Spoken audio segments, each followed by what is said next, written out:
नमस्कार दोस्तों, मैं त्रिभुवन चौहान हूं और लोकार्पण पर एक बार फिर से आप सब लोगों का स्वागत। थोड़ा थका हुआ अभी शायद आप लोगों को महसूस हो रहा होगा, लेकिन अभी हमें लक्ष्मण झूला पुलिस थाने के सामने यहाँ आने का मुख्य कारण था कि आज उन 3 आरोपियों को रिमांड पर ले गई पुलिस। कल ये चीज़ हो चुकी थी, कल तमाम जगह इसको दिखाया भी गया था, लेकिन सूत्रों की मानने तो आज ये यहाँ पर आने वाले थे और अभी हम थाने में हैं और तकरीबन सुबह के 11-12 बजे के बाद हम यहीं रुके हुए हैं। काफ़ी थकान सी भी हो गई, लेकिन अभी तक कुछ भी दृश्य जो है वो क्लियर नहीं हो पा रहा। आज सुनने में आया कि धामी जी भी गए थे अंकिता के गांव, उनके पिताजी से भी मिल के आए। तो मुझे लगता है साथ के साथ उनको पोस्टमार्टम रिपोर्ट भी सौंप देनी चाहिए थी, क्योंकि अभी तक भी पोस्टमार्टम रिपोर्ट का कहीं पता नहीं चल रहा है। पोस्टमार्टम रिपोर्ट कहाँ है? क्योंकि अभी पहले जब बोला गया था कि पोस्टमार्टम रिपोर्ट उनके परिवार को सौंप दी गई है, लेकिन वो अभी भी उनको सौंपी नहीं गई है, ऐसा अंकिता के पिता ने कहा है। आज हमारे साथ यहाँ पर सोशल एक्टिविस्ट भी हैं, लोग इनसे भी बात कर लेते हैं। बॉबी हमारे साथ हैं, हमारे साथ आरती राणा जी हैं। तो ये लोग भी काफ़ी समय से यहाँ पर आए हुए हैं। बॉबी से ही बात कर लेते हैं। बॉबी, क्या हो रहा है? अभी तक पोस्टमार्टम रिपोर्ट दी नहीं गई है परिवार को। देखो, बड़ा दुर्भाग्य है कि जिस पोस्टमार्टम रिपोर्ट को लेकर यहाँ एम्स में जाम हो गया था, जो ये कहा जा रहा था कि पोस्टमार्टम रिपोर्ट जब तक दोगे नहीं तब तक डेड बॉडी को उठाने नहीं दिया जाएगा, और यहाँ पर जो जनता थी उनकी यही मांग थी, और उसके बाद जनता पर लाठीचार्ज किया गया, जबरदस्ती यहाँ से अपने जो डेड बॉडी है उसको श्रीनगर ले गए। फिर श्रीनगर में भी यही डिमांड थी, पूरे दिन भर चक्का जाम रहा कि जब तक पोस्टमार्टम रिपोर्ट नहीं आती है तब तक अंतिम संस्कार नहीं होगा। परंतु वहाँ भी जबरन करके, वहाँ पर पानी की बौछारें डालकर और पुलिस बल का प्रयोग करके वो कर दिया जो इन्होंने करना था। परंतु मैं कहना चाहता हूँ, वो प्रोविजनल रिपोर्ट जो जारी की गई थी या जिसमें 2 बिंदु थे, उसमें ये तो साबित हो गया कि कुंद हथियार से पहले हमला किया गया। उसके बाद उसमें कह रहे हैं कि मौत पानी में डूबने से हुई।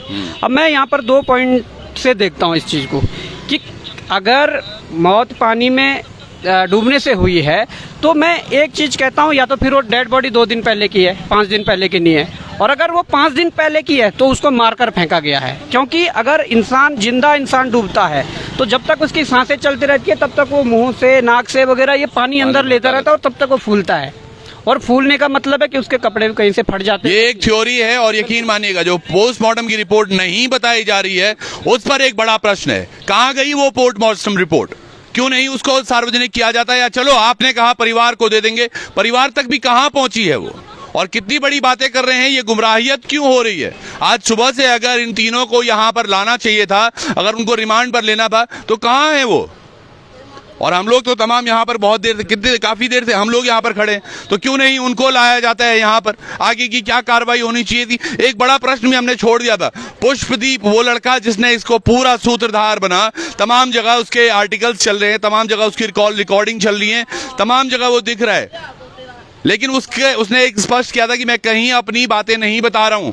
तो ये कौन से अखबार हैं जो हर दिन उसकी खबरें छाप रहे हैं कि पुष्पदीप ने ये कहा, पुष्पदीप ने वो कहा? ये कहीं ना कहीं आम आदमी को गुमराह करने की भी चीजें हो रही हैं, और वो 2 दिन से यहाँ आया हुआ है और कहाँ है ये पता नहीं, फोन उसका बंद है। जी, क्या कहेंगे आप इस मामले में? देखिए, आपने बोला कि सुबह से शाम हो गई, मैं तो कल सुबह से शाम तक यहाँ पे थी, और मैं देहरादून से स्पेशली आई थी, क्योंकि जो ये केस है, हमें जो पुष्प की बात कर रहे हैं, पुष्प एक बहुत मुख्य व्यक्ति है इस केस को, क्योंकि अगर पुष्प नहीं बताता तो शायद वो लोग पकड़े भी नहीं जाते। अगर जो चैट्स की बात भी आ रही है, वो भी अगर सार्वजनिक नहीं होते तो ये सब चीजें आउट नहीं हो पाती, ये केस हमें पता नहीं चल पाता।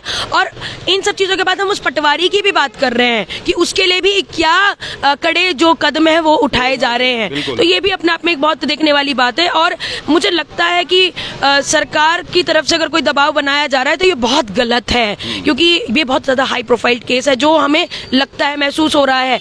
और आप सभी इस पर पहले दिन से बने हुए हैं। मैं आप सभी मीडिया कर्मियों का बहुत बहुत धन्यवाद करना चाहती हूँ, क्योंकि अगर आप लोग नहीं होते तो शायद ये केस इतने बड़े लेवल पे नहीं पहुंच पाता।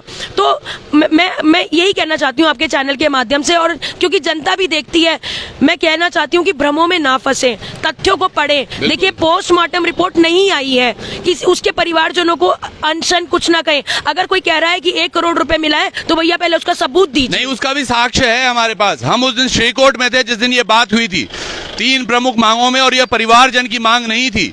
वहां पर जो लोग उपस्थित थे, हमने ये बात कल भी कही थी कि जो लोग उपस्थित थे उन्होंने कहा कि परिवारजन को अगर आपको कुछ संतुष्टि देनी है तो उनको 1 करोड़ रुपए दीजिए, उनको संतुष्टि देनी है तो परिवार में से एक व्यक्ति को सरकारी नौकरी दीजिए, उनको संतुष्टि देनी है तो पोस्टमार्टम रिपोर्ट सार्वजनिक करें। ये 3 बातें थी। अब इनको कौन फैला रहा है, तोड़ मरोड़ के किस तरह पेश किया जा रहा है, आप सब इन चीजों पर ना जाएं, क्योंकि अगर परिवारजन जरा से भी टूटे होते तो आज भी यही कहते कि हमने पोस्टमार्टम रिपोर्ट देख ली है। लेकिन कल उन्होंने इस बात का खंडन किया है कि उन्हें अभी तक पोस्टमार्टम रिपोर्ट नहीं दिखाई गई। ये कितनी बड़ी बात है, पोस्टमार्टम रिपोर्ट दिखाई नहीं। आप लॉ की भी स्टूडेंट है।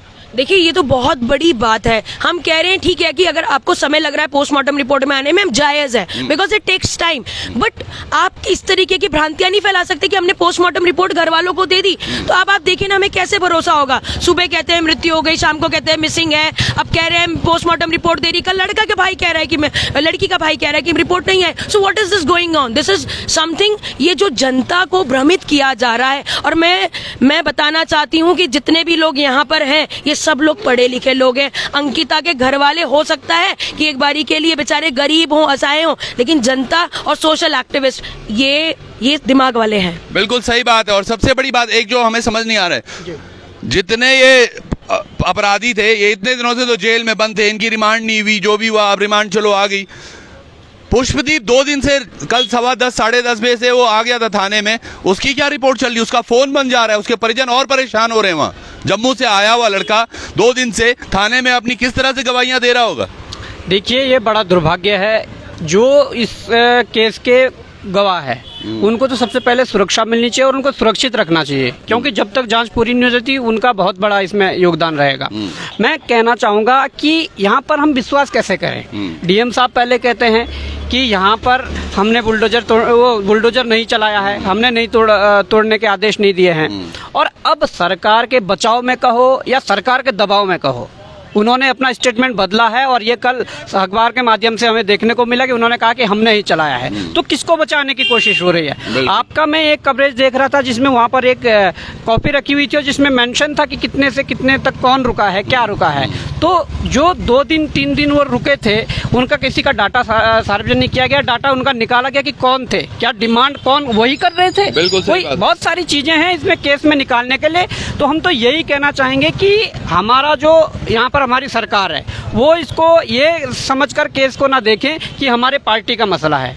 पार्टी का मसला होगा, पार्टी का मसला आप सुलझा लीजिए, परंतु मैं कहना चाहूँगा अगर हमारी पुलिस टीम को फ्री हैंड छोड़ दिया जाए, उन पर कोई राजनीतिक दबाव ना आए, तो मुझे लगता है कि काम अच्छा होगा। परंतु अगर राजनीतिक दबाव आ गया तो मुझे नहीं लगता कि जो लिपापोती चल रही है, जैसे डीएम के डीएम इतने बड़े अधिकारी के मतलब ये बयान बदल रहे हैं, तो मुझे लगता है कि यहाँ पर शुरू हो चुकी है। बिल्कुल बयान बदलने नहीं चाहिए, ना ही लिपापोती। और उत्तराखंड की जनता को आप ठग नहीं सकते अभी, क्योंकि जनता तमाम एक हो चुकी है और हमें समझ आ रहा है कि क्या कुछ हो रहा है। हम भी पहले दिन से केस पर लगे हुए हैं, कहां तक भी पहुंचते हैं।